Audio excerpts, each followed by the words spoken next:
दोस्तों नमस्कार। एक बार फिर से आपका हार्दिक स्वागत और अभिनंदन है आपके अपने YouTube चैनल विकास चौधरी आरएस के ऊपर।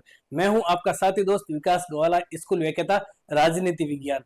जैसा कि प्यारे विद्यार्थियों आप लोग जानते हैं हमारी PYQ सीरीज चल रही है 2011 से लेकर के 2024 तक।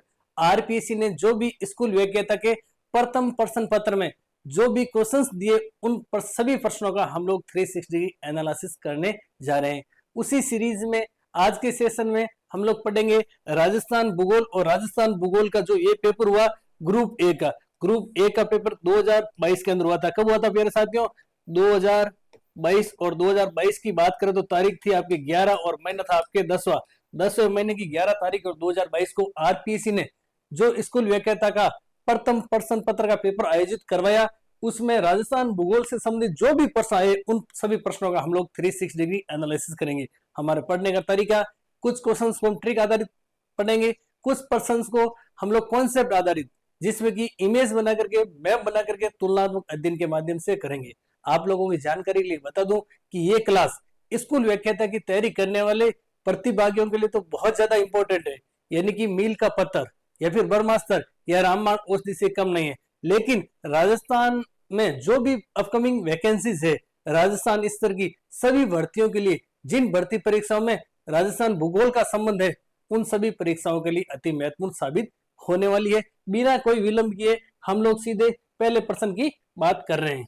अब देखिए, मैंने पहला प्रश्न बोला, यहाँ पर 46वां प्रश्न लिखा हुआ है। आप लोगों की जानकारी के लिए बता दूं, इससे पहले आरपीएससी ने 2022 में ग्रुप बी, सी, डी और साथ ही साथ संस्कृत शिक्षा विभाग का जो पेपर करवाया उसमें 45% आए थे, वो हम लोगों ने सोल्व करवा दिए। अगर आप लोगों ने वो प्रश्न नहीं देखे तो एक बार हमारी प्ले लिस्ट में जाकर के वो प्रश्न भी जरूर देख ले, क्योंकि पीवाईक्यू का बहुत ज्यादा रोल होता है। प्रश्न क्या कह रहा है? प्रश्न कह रहा है कि सोने की भूकिया जगपुरा दिलवारा पेटी कहाँ स्थित है? खनिजों से संबंधित प्रश्न है सोने की भूकिया जगपुरा दिलवारा पेटी कहाँ पर है, यानी कि सोने की खान के बारे में पूछा गया है। और प्यारे साथियों, ये खान है आपके बांसवाड़ा में। कहाँ है? बांसवाड़ा में। बांसवाड़ा में बात करें और कौन कौन सी खान है तो ध्यान रखना, आनंदपुर भूकिया, उसके बाद में आपके है जगपुरा भूकिया, और उसके बाद में है आपके तिमारन माता। कौन सी माता? तिमारन माता। देखो नाम के अंदर भूकिया आ रहा है लेकिन खाने किसकी है? सोने की। कौन सा सोना? जो आप लोग उम्मीद लगा के बैठे हैं, टकटकी लगा के बैठे हैं कि हमारा भी सिलेक्शन होगा और हम भी क्या लेंगे? सोना। वो नहीं कि स्लीप से तो आपको दूर ही रहना, इस सोने के आपको नजदीक जाना है। ये तीनों खाने कहां पर है? ये तीनों खाने हैं आपके बांसवाड़ा के अंदर। लगे हाथ प्यारे साथियों, आप लोगों को बता दूं, एक उदयपुर के अंदर खान है, उदयपुर के अंदर खान है जिसका नाम है आपके गिरवा। कौन सी खान है? गिरवा। एक और खान है जिसका नाम है आपके रामपुरा खान है, जिसका नाम क्या है प्यारे साथियों? रामपुरा। एक खान आपके अलवर के अंदर भी है सोने की, अलवर। और अलवर के अंदर खान है जिसका नाम क्या है? मुंडियावास। अब देखो, लवर अलवर से याद रख लेना। लवर का क्या था? मूंड क्या था? सोने लाने का। क्या था? लवर का मूंड था सोना लाने का। तो लवर से हो जाएगा अलवर, मूंड से हो जाएगा मुंडियावास, और सोने से सोना। उदयपुर में सोना घीरा था। क्या था? घीरा था। घी से हो जाएगा आपके गिरवा, और राज से हो जाएगा आपके रामपुरा। एक स्थान जिसका नाम ध्यान रखना, देवतलई वर्तमान समय में सोने के लिए बहुत ज्यादा हाईलाइट है, इसको भी आप लोगों को याद में रखना। तो मैंने आप लोगों को बताया था कि हम ट्रिक और कॉन्सेप्ट दोनों का मिश्रण आधारित तैयारी करेंगे। अगला प्रश्न देखिए प्यारे साथियों, अगला प्रश्न है कि पश्चिमी राजस्थान में कौन से प्रकार के अनुप्रस्थ बालू का स्तूप पाए जाते हैं? पश्चिमी राजस्थान में कौन से प्रकार के अनुप्रस्थ बालू का स्तूप पाए जाते हैं? बालू का स्तूपों की बात करें, कई प्रकार के बालू का स्तूप है जो पश्चिमी राजस्थान के अंदर पाए जाते हैं, जिसमें आपके अनुप्रस्थ, उसके बाद में अनुदैर्ध्य, पैराबोलिक, परवलिक, सीप, बरखान, नेटवर्क, कई प्रकार के बालू का स्तूप है। अनुप्रस्थ बालू का स्तूपों की बात करें ना तो ये हवा की दिशा के समानांतर बनते हैं। हवा की दिशा, देखिए अनुप्रस्थ की बात आ रही ना, अनुदैर्ध्य है ना, वो तो हवा की दिशा के समानांतर बनते हैं।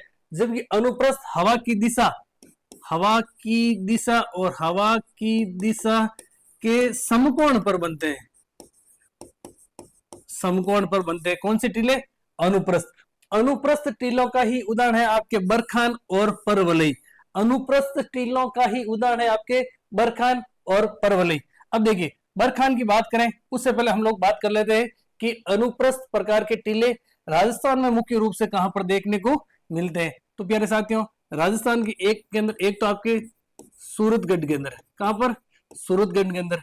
उसके बाद में आपके सरदार शहर के अंदर, उसके बाद में रावतसर के अंदर, उसके बाद में शेखावटी क्षेत्र के अंदर और उसके बाद में पूंगल क्षेत्र के अंदर मुख्य रूप से ये टीले या फिर बालू का स्तूप देखने को मिलते हैं। सूरतगढ़ की बात करें तो सूरतगढ़ है आपके गंगानगर के अंदर, सरदार शहर है आपके चूरू के अंदर, रावतसर है आपके हनुमानगढ़ के अंदर और शेखावटी के अंदर, चूरू, सीकर, झुंझुनू और पूंगल है आपके बीकानेर के अंदर।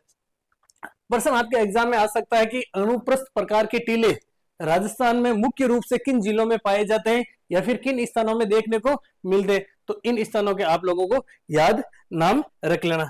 इनकी छोटी सी ट्रिक है आपके, और ट्रिक प्यारे साथियों ये है, सुसरा को शैम्पू चाहिए। सुसरा को क्या चाहिए? शैम्पू चाहिए। सुसरा को शैम्पू क्यों चाहिए? क्योंकि सुसरा गया था रेगिस्तान के अंदर और रेगिस्तान में अनुप्रस्थ बालू का स्तूपों से उसका पाला पड़ गया था। किसका पाला पड़ा था? सुसरा का।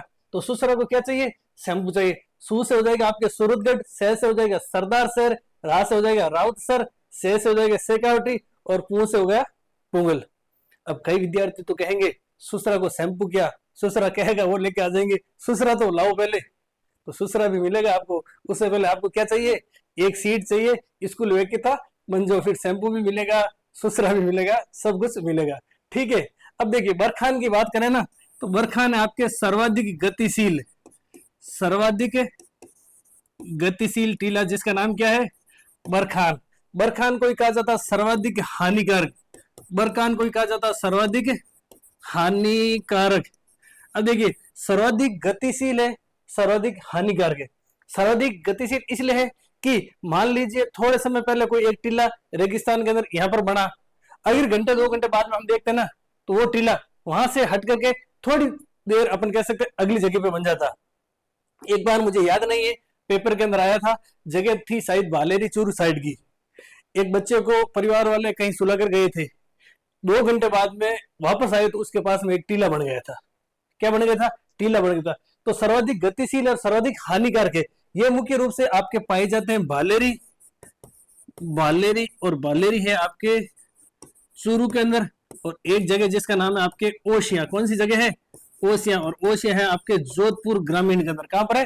जोधपुर ग्रामीण के अंदर। सर्वाधिक अगर रेगिस्तान को बढ़ाने में कोई टीला योगदान देता है, कोई बालू का स्तूप योगदान देता है तो उसका नाम है बरखान। बरखान की आकृति की बात करें तो प्यारे साथियों बरखान है आपके अर्धचंद्राकार, अर्धचंद्राकार आकृति किसकी है? बरखान की है। अब देखिए आगे एक नाम दे रखा है परवलई। परवलई की बात करें ना तो ये परवलई भी अनुप्रस्थ प्रकार के बालों का स्तूप का प्रकार है। परवलई की आकृति किस प्रकार की होती है? तो ध्यान रखना हेयरपिन, हेयरपिन। और हेयरपिन किसकी? महिलाओं की हेयरपिन की आकृति वाला टीला होता है परवलई या फिर पैराबोलिक टीला है। ये किसका उदाहरण है? अनुप्रस्थ बालू का स्तूप का उदाहरण है। अब देखिए अर्धचंद्राकार बरखान की आकृति और परवलई की है महिलाओं की हेयरपिन जैसी। मैंने आपको पहले भी कहा हेयरपिन देख लेना महिलाओं की, कहीं मौका मिलता है तो। ठीक है। अब देखिए उसके बाद में एक टीला है जिसका नाम है आपके सीप, एक टीला जिसका नाम है प्यारे साथियों नेटवर्क। कौन सा वर्ग है? नेटवर्क। सीप है जो वनस्पतियों के सारे मिलते हैं, नेटवर्क है ना जो 2 टीलों के मध्य छोटे छोटे टीले होते हैं ना उन्हें कहा जाता नेटवर्क। ठीक है प्यारे साथियों। अगला प्रश्न देखिए। अगला प्रश्न है कि कौन सा सुमेलित नहीं है? एक साइड में आपके नदियां दे रखी है और दूसरे साइड के अंदर उनकी सहायक नदियां दे रखी है। एक के अंदर है लूनी, लूनी की सहायक पार्वती है या नहीं है? यहां से आपके उत्तर हो जाएगा लूनी की सहायक पार्वती नहीं है। पार्वती किसकी है? तो पार्वती है आपके चंबल की सहायक नदी। किसकी सहायक नदी है? चंबल की सहायक नदी है। तो लगे हाथ आप लोगों को ध्यान रखना, लूनी की सहायक नदियां कौन कौन सी है? तो लूणी की सहायक नदियां जिसका नाम है आपके लीलड़ी। कौन सी नदी है? लीलड़ी। उसके बाद में ध्यान रखना आपके जोजड़ी, उसके बाद में बांडी, उसके बाद में मीठड़ी, उसके बाद में खारी, उसके बाद में जमाई और उसके बाद में सागी। ये लूणी की सहायक नदियां हैं। लूणी नदी को ही कहा जाता आधी खारी और आधी मीठी नदी। लूणी नदी का उद्गम कहां से होता है? तो नाग पहाड़ की पहाड़ियां अजमेर आना सागर झील के पास होता है लूणी नदी का उद्गम। काली सिंध नदी किसकी सहायक नदी है? तो ध्यान रखना आहू की काली सिंध सहायक नदी है। काली सिंध की तरह ही एक और नदी है जिसका नाम है प्यारे साथियों काली सील नदी। जिसका नाम क्या है? काली सिंध। ये काली सिंध अलग है, ये काली सिंध अलग है। इस काली सिंध की बात करें ना, इस काली सिंध और इस काली सिंध का उद्गम होता है एमपी, और एमपी में एक जगह जिसका नाम है आपके देवास। कौन सी जगह? देवास। और राजस्थान में प्रवेश करती है प्यारे साथियों ये कहां से? तो झालावाड़ से। कहां से करती है? झालावाड़ से प्रवेश करती है। ये काली सिंध नदी की बात करें ना, तो ये करौली, और करौली में बना हुआ केला देवी का मंदिर, केला देवी का मंदिर, इस कारण से ये नदी बहुत ज्यादा प्रसिद्ध है। और करौली में कहां से निकलती है? तो ध्यान रखना करौली में निकलती है सपोट्रा की पहाड़ियां से। सपोट्रा की पहाड़ी यहाँ करौली से निकलती है। बनास नदी की सहायक नदी जिसका नाम है प्यारे साथियों कोठारी नदी। बनास नदी का उद्गम खमनोर की पहाड़ी राजसमंद से होता, जबकि चंबल नदी की सहायक नदी जिसका नाम है आपके मैज। चंबल नदी का उद्गम होता जाना पाव की पहाड़ी से। अब देखिए प्यारे साथियों आपके लूणी नदी की सहायक नदी हम लोगों ने अभी पढ़ी। अब आपके एग्जाम के पॉइंट ऑफ व्यू से इंपॉर्टेंट क्या है? सबको पता है कि लूणी नदी की सहायक नदियां कौन सी है, लेकिन एग्जाम के अंदर एग्जामिनर मैं हमेशा कहता हूं एक कदम आगे बढ़ेगा। एक कदम आगे कैसे बढ़ेगा? देखिए लूणी की सहायक नदियां उद्गम से कर्मानुसार, लूणी की सहायक नदियां उद्गम से कर्मानुसार। अब देखिए ये है आपके नाग पहाड़, नाग पहाड़, और नाग पहाड़ कहां पर है? तो अजमेर के अंदर। ठीक है, ये लूणी नदी आ रही है भाई साहब, ये लूणी नदी आ रही है ना, तो लूणी नदी के उद्गम से पहले स्थान पर कौन सी नदी आकर के मिलती है? तो पहले स्थान पर आकर के मिलती है उस नदी का नाम आपके लीलड़ी। प्रश्न आएगा लूणी नदी के उद्गम से, उद्गम के बाद सबसे पहले लूणी नदी में मिलने वाली लूणी नदी की सहायक नदी कौन सी है? आप लोगों को करना है लीलड़ी। लूणी नदी के उद्गम से, उद्गम के सबसे अंत में मिलने वाली लूणी की सहायक नदी कौन सी आएगी? तो प्यारे विद्यार्थियों आप लोगों को करना है सागी नदी। क्रम आ सकता है आपके एग्जाम के पॉइंट ऑफ व्यू से वेरी इंपॉर्टेंट लूणी। उसके बाद में दूसरी नदी की बात करें तो दूसरी नदी का नाम है प्यारे साथियों बांडी, उसके बाद में सुकड़ी, उसके बाद में मीठड़ी, उसके बाद में जमई, और उसके बाद में सबसे लास्ट में अपन कह सकते हैं सागी। अब ध्यान रखना लीलड़ी और बांडी नदी के बीच में एक और नदी आती है जिसका नाम है आपकी जोजड़ी। क्या नाम है? जोजड़ी नदी है। एक बांडी नदी की सहायक नदी है जिसका नाम है प्यारे साथियों गुहिया। क्या नाम है? गुहिया। बांडी नदी की एक सहायक नदी है जिसका नाम है, आप ध्यान रखना, गुहिया। क्या नाम है? गुहिया नदी है जो बांडी नदी की सहायक नदी है, ये आपके गुहिया। उसके बाद में सुकड़ी, मीठड़ी, जमई। जमई की भी एक अपन जमई की भी एक है सहायक नदी जिसका नाम है आपके खारी। अब देखिए आप लोगों को याद किस प्रकार से रखना है? याद ऐसे रखना है कि लीलड़ी बांडी थी। क्या थी? लीलड़ी बांडी थी, सुकड़ी थी, मीठड़ी थी। इस वजह इससे क्या हुआ? जमई के सागे भाग गई थी। क्या थी? लीलड़ी बांडी थी, सुकड़ी थी, मीठड़ी थी, और जमई के सागे भाग गई थी। अरे भैया जमई के साथ भाग गई तो आपके मन में कोई नई बात थोड़ी थी, जमई के साथ ही तो भागी है। अरे भाई साहब नई बात थी या नहीं थी? अपन लोगों को तो याद रखना है कर्म अनुसार। लीलड़ी बांडी थी, सुकड़ी थी, मीठड़ी थी, यानी कि लीलड़ी नाम की कोई एक अपन कह सकते हैं क्या थी? लड़की थी। वो क्या थी? बांडी थी। थोड़ी सी बांडी का अपन कह सकते हैं क्षेत्रीय भाषा के अंदर थोड़ी नगटी थी, बदमाश थी। लीलड़ी क्या थी? बांडी थी। सुकड़ी थी यानी वो थकी हुई थी, एकदम थकी हुई थी। ठीक है, वो मीठड़ी थी, और जवई के साथ भाग गई थी। और जवई के साथ भाग गई तो आप कहेंगे नई बात क्या है? नई बात यह है एग्जाम के पॉइंट ऑफ व्यू से नई बात है कर्मानुसार अपने को याद रखना है, अपने को कर्मानुसार याद रखना है उद्गम से लेकर के अंत तक। अब देखो लीलड़ी बांडी थी, तो जोड़ने का काम किसने किया? जोजड़ी ने किया। जवाई कैसे थे? भागे कोई बात नहीं, लेकिन जवाई खारे थे। अच्छे होते मीठे होते तो कोई नहीं भाग जाती। खारे, तो खारे से याद हो जाएगा खारी नदी है जो जवाई की सहायक नदी है। अब देखिए ये सभी नदियां है ना लूणी की सहायक नदियां, ये लूणी की सहायक नदियों का उद्गम होता है अरावली की ओर से, या फिर अपन कह सकते हैं लूणी नदी के दाईं ओर से उद्गम से। यहाँ से सभी नदियां इधर से आ रही है। किधर से आ रही है? इधर से। एकमात्र नदी है जोजड़ी जो लूणी के दाईं ओर से मिल रही है। लूणी के दाईं ओर से मिल रही है एकमात्र नदी जिसका नाम क्या है? जोजड़ी। तो एग्जाम के पॉइंट ऑफ व्यू से ये वेरी इंपॉर्टेंट है, प्रश्न आ सकता है लूणी की एकमात्र सहायक नदी जो लूणी में दाईं ओर से मिलती है उसका नाम क्या है? जोजड़ी। लूणी में सबसे पहले नदी कौन सी सहायक नदी मिलती है? जिसका नाम है लीलड़ी। सबसे अंत में कौन सी मिलती है? सागी। ये गुइया किसकी सहायक नदी है? गुइया है आपके बांडे की। और खारी किसकी सहायक नदी है? जवाई की। तो प्यारे विद्यार्थियों, एग्जाम का पैटर्न थोड़ा सा चेंज हो रहा है, अपने को एग्जामिनर की साइकोलॉजी देख करके चलना है। सबको पता है कि लूणी की सहायक नदियां कौन सी है, लेकिन आपको इस प्रकार का कंटेंट कोई नहीं देगा कि लूणी की सहायक नदियां उद्गम से कर्म अनुसार बताओ, पहले कौन सी अंत में कौन सी, दाईं ओर से कौन सी मिलती है और बाईं ओर से कौन सी मिलती है। तो आप लोग जब नदी पढ़ते हैं ना तो आप लोगों के मन में आता है कि एग्जामिनर क्या पूछेगा, क्या पूछेगा। लेकिन आप हमारे साथ जुड़े रहेंगे ना तो आपको खुद को लगेगा, मैं वादे और विश्वास के साथ में कह सकता हूं कि ले पूछ क्या पूछेगा, क्योंकि हम एग्जामिनर की साइकोलॉजी से आगे जा रहे हैं। ऐसा प्रश्न आया नहीं, लेकिन एग्जाम के पॉइंट ऑफ व्यू से अपकमिंग एग्जाम आएगा। प्यारे विद्यार्थियों, हम वादे नहीं इरादे लेकर के आए हैं और हम चाहते हैं कि इसी भर्ती परीक्षा के अंदर आपका सिलेक्शन हो, सुनहरा जो संघर्ष है सुनहरी सफलता के अंदर आपका जो तब्दील हो जाए। तो अगला प्रश्न देखिए प्यारे साथियों, अगला प्रश्न आपके जनगणना 2011 के अनुसार राजस्थान के किस जिले की साक्षरता दर है जो सर्वाधिक है?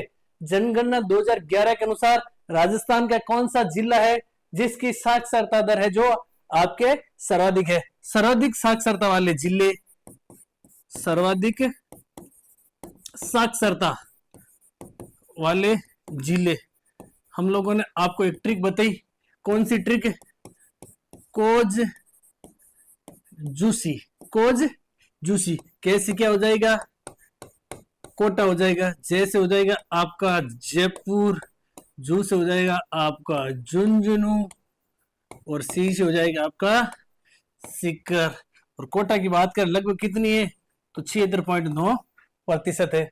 सर्वाधिक साक्षरता ऑप्शन हो जाएगा आपका कोटा, बी राइट है। सबसे कम साक्षरता किसकी है? तो ध्यान रखना न्यूनतम है, और न्यूनतम किसकी है? जालोर की। उसके बाद में सिरोही की, उसके बाद में प्रतापगढ़ की। इन चीजों को भी आप लोगों को क्या रखना है? ध्यान में रखना है। निम्नलिखित को सुमेलित कीजिए तथा नीचे दिए गए कूट में से सही उत्तर को चुनना है। पर्यटन स्थल एक साइड के अंदर, दूसरी साइड के अंदर जिले। देलवाड़ा कहां पर है? तो आपका देलवाड़ा है प्यारे साथियों सिरोही के अंदर। कहां पर है? सिरोही के अंदर। नाथद्वारा कहां है? तो नाथद्वारा है आपके राजसमंद के अंदर।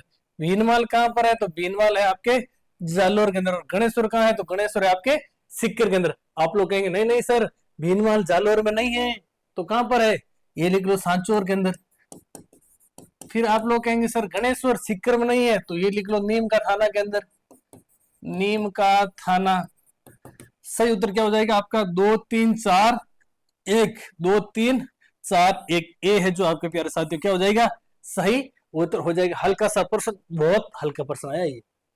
अगला प्रश्न देखिए, 2011 की जनगणना के अनुसार राजस्थान में ग्रामीण और नगरीय लिंग अनुपात कितना है? 2011 की जनगणना के अनुसार राजस्थान का ग्रामीण और नगरीय लिंग अनुपात। अब देखिए आप लोग फटाफट से उत्तर बताने की कोशिश कीजिए। ग्रामीण लिंग अनुपात कितना है? तो फटाफट से आपका उत्तर आना चाहिए सर 933। शहरी लिंग अनुपात कितना है? तो आपका फटाफट से उत्तर आना चाहिए सर 914। लिंग अनुपात कितना है? तो आपका फटाफट से उत्तर आना चाहिए कि लिंग अनुपात है सर 928। बाल लिंग अनुपात कितना है? तो आपका फटाफट से उत्तर आना चाहिए बाल लिंगानुपात, और बाल लिंगानुपात है आपके 888। मैंने आपको बताया था ना सभी बालक एक जैसे ही दिखते हैं। अब देखिए 933 और 914 उत्तर है जो आपका डी हो जाएगा। लेकिन अपन तो इसे और आगे बढ़ेंगे, अपन आगे बढ़ेंगे कि वैसा 933 ग्रामीण लिंगानुपात है तो सर्वाधिक किसका है, किस जिले का है, और न्यूनतम किस जिले का है। तो सर्वाधिक है आपके पाली का, पाली का कितना है 1003 है। तो सर न्यूनतम किसका है, ये लो न्यूनतम, और न्यूनतम किसका है आपके न्यूनतम है आपका धौलपुर का। लो भाई साहब आप बताओ धौलपुर का कितना है, आप लोगों के लिए छोड़ रहा हूं। अब शहरी, और शहरी की बात करें, शहरी में सर्वाधिक किसका है, तो सर्वाधिक है आपके टोंक का, और न्यूनतम फटाफट से बताइए न्यूनतम, न्यूनतम किसका है, तो है आपके जैसलमेर का। फटाफट से बताइए टोंक का कितना है, जैसलमेर का कितना है, और धौलपुर का कितना है। आप लोग कमेंट करके बताइए। क्वेश्चन एक था लेकिन हम लोगों ने इससे संबंधित जो भी आसपास के सभी फैक्ट थे ना, हम लोगों ने क्या कर लिए, कंप्लीट कर लिए। अब अगला प्रश्न देखो, निम्नलिखित में से कौन से राजस्थान में पेट्रोलियम बेसिन है। खनिजों से एक और प्रश्न पूछ लिया, पेट्रोलियम बेसिन की बात हो रही है तो बाड़मेर सांचौर बेसिन है, जैसलमेर बेसिन है, विंध्यन बेसिन है, और बीकानेर नागौर बेसिन है।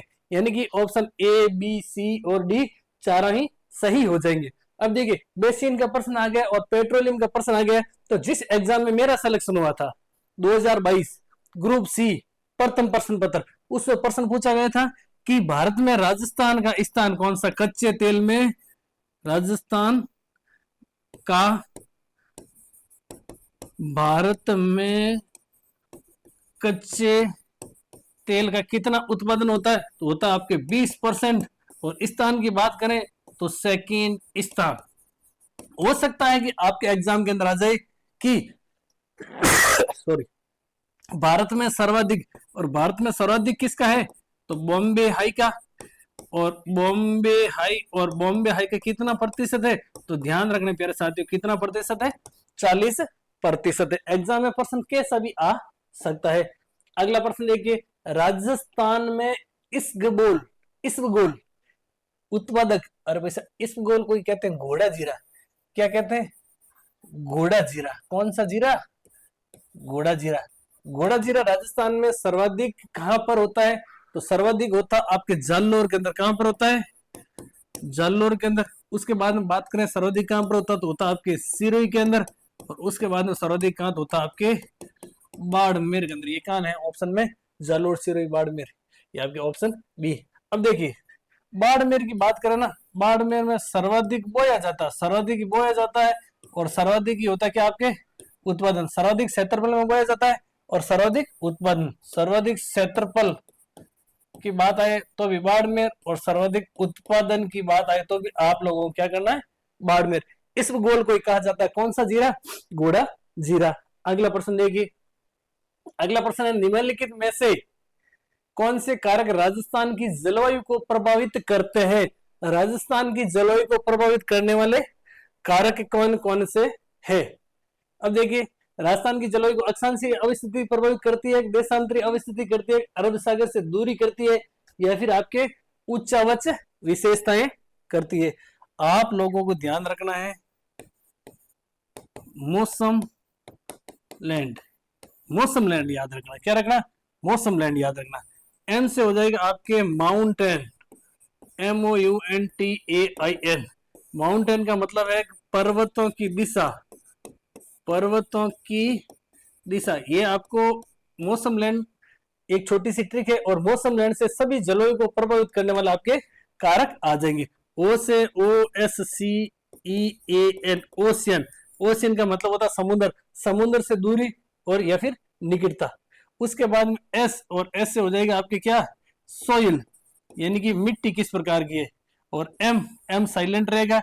एल से हो जाएगा आपके लेटीट्यूड, और एल से हो जाएगा आपके लॉन्गी, लेटीट्यूड ही रखना है ना, लेटीट्यूड। और ए से क्या हो जाएगा आपके, ए से क्या होगा फटाफट कमेंट करके बताइए, ए से क्या होगा। एन से हो जाएगा आपके नियरेंस, नियरेंस ऑफ माउंटेन, ठीक है। और डी से हो जाएगा आपके डायरेक्शन, डायरेक्शन ऑफ विंड, ए से हो जाएगा आपका अरब सागर, ARAB, अरब सागर। अब देखिए, और आपके उच्चावच आ जाएंगे, एक और आ जाएंगे, क्या उच्चावच, यानी धरातलीय स्थिति। अब देखिए अक्षांशीय अवस्थिति की बात हो रखी है, अरब सागर की बात आ गई, उच्चावच की आ गई, देशांतरीय स्थिति की बात कहीं पर नहीं आई है। ये आपके लेटीट्यूड, और लेटीट्यूड की बात करें तो हिंदी में क्या कहा जाता है, लेटीट्यूड को अक्षांश, क्या कहा जाता है, अक्षांश। तो सही उत्तर क्या हो जाएगा आपके, ए, सी और डी, यानी कि ऑप्शन सी है जो आपका क्या सही हो जाएगा। आपको याद रखना मौसम लैंड, मौसम लैंड से आपको याद हो जाएगा जलवायु को प्रभावित करने वाले कारक। अगला प्रश्न देखिए प्यारे साथियों, सॉरी, अगला प्रश्न है आपके, राजस्थान के पूर्व, पश्चिम और उत्तर दक्षिण विस्तार में आप लोगों को क्या करना है, अंतर बताना है। राजस्थान का पूर्व, पश्चिम और उत्तर दक्षिण विस्तार। अब देखिए ये है भाई साहब आपके कौन सा स्थान, ये है आपके राजस्थान, ये है आपकी उत्तर दिशा, ये है आपकी दक्षिण दिशा, ये है आपकी पूर्व दिशा, और ये है आपकी पश्चिम दिशा। अब देखिए उत्तर, पूर्व, पश्चिम और उत्तर दक्षिण विस्तार में अंतर बताना है। अब पहले तो आप लोगों को विस्तार ध्यान होना चाहिए कि विस्तार कितना है। तो देखिए उत्तर से दक्षिण, उत्तर से दक्षिण राजस्थान के विस्तार की बात करें तो है प्यारे साथियों आपके 826 किलोमीटर। कितना है, 826 किलोमीटर। हम लोग अगर पश्चिम से पूर्व की बात करें, पश्चिम से पूर्व, पश्चिम से पूर्व राजस्थान का विस्तार कितना है, तो ध्यान रखना 869 किलोमीटर। अब देखिए इन दोनों का डिफरेंस कितना आएगा, 869 को 869 में से 826 निकालेंगे ना, तो आपका सही उत्तर आ जाएगा 43 किलोमीटर। एक बार आप निकाल करके देख लीजिए, मुझे तो याद था। अब ध्यान रखना प्यारे साथियों, राजस्थान का सबसे दक्षिणतम गांव कौन सा है, तो ध्यान रखना राजस्थान का सबसे दक्षिणतम गांव कौन सा है, बोरकुंडा। कौन सा है, बोरकुंडा। तो सबसे उत्तर में कौन सा है, तो सबसे उत्तर में गांव है जिसका नाम है प्यारे साथियों कोणा गांव। कौन सा गांव है, कोणा। और पश्चिम की बात करें तो पश्चिम का गांव कौन सा है, कटरा गांव। कौन सा गांव है, कटरा। और पूर्व की बात करें तो पूर्व की बात करें तो पूर्व में गांव है आपके सिलाना। आप लोगों से एक प्रश्न पूछ रहा हूं, राजस्थान में सबसे पहले सूर्योदय धौलपुर के सिलाना गांव में होता है। राजस्थान में सबसे पहले सूर्योदय धौलपुर के सिलाना गांव में होता है।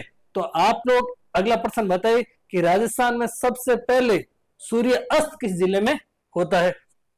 अब लगे हाथ प्यारे साथियों, आप लोगों को बता दूं कि भारत की बात करें ना हम लोग, ये भारत की, भारत में ये आपके उत्तर, दक्षिण, पूर्व और पश्चिम, भारत के उत्तर दक्षिण विस्तार में अंतर की बात करना, तो उत्तर से दक्षिण भारत का विस्तार है आपके 3214 किलोमीटर। जबकि अपने पश्चिम से पूर्व की बात करें ना, तो ये है आपके 2933, यानी पश्चिम से पूर्व भारत अपन कह सकते हैं भारत का विस्तार कम है, उत्तर से दक्षिण ज्यादा है। जबकि राजस्थान की बात करें तो पश्चिम से पूर्व विस्तार है ज्यादा, उत्तर से दक्षिण है आपके विस्तार कम। तो अपन कह सकते हैं राजस्थान का पप्पू क्या है, राजस्थान, और राजस्थान का पप्पू बड़ा है। बड़ा की बात करें तो कितना है, 869 है, 826 से बड़ा है। जबकि भारत का पप्पू की बात करना पश्चिम से पूर्व 2933 है, जबकि दक्षिण से उत्तर की बात करें तो 3214 है। तो भारत का पप्पू क्या है, छोटा है। इस चीज को भी आप लोगों को याद में रखना है। राजस्थान का अक्षांशीय और देशांतरीय विस्तार की बात करें तो फटाफट से आप लोग ध्यान रखना, लिख लीजिए प्यारे साथियों, 23 डिग्री 03 मिनट उत्तरी अक्षांश से लेकर के 30 डिग्री 12 इंच उत्तरी अक्षांश, यह राजस्थान का अक्षांशीय विस्तार है। जबकि देशांतरीय विस्तार की बात करें तो 69 डिग्री 30 मिनट से लेकर के पूर्वी देशांतर, पूर्वी देशांतर से लेकर के 78 डिग्री 17 मिनट पूर्वी देशांतर, यह राजस्थान का अक्षांशीय और देशांतरीय विस्तार है।